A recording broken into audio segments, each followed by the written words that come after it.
Vazgeçmeyiz davandan. La ilahe illallah Muhammed Mehmet.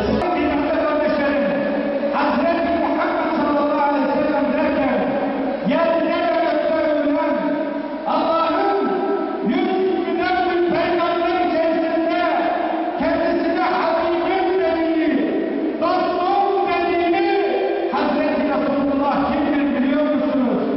Sahip-i Kavser kimdir biliyor musunuz? Estaizu billah ve ma erselnâke illa rahmeten lil âlemîn. O alemlere rahmet olarak gönderilmiş. O sadece insanlara değil, o sadece Müslümanlara değil, bütün insanlara gönderilmiş. Cinlere gönderilmiş, hayvanlara gönderilmiş, tabiata gönderilmiş. 18 bin alemin peygamberidir.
Ay ay ay.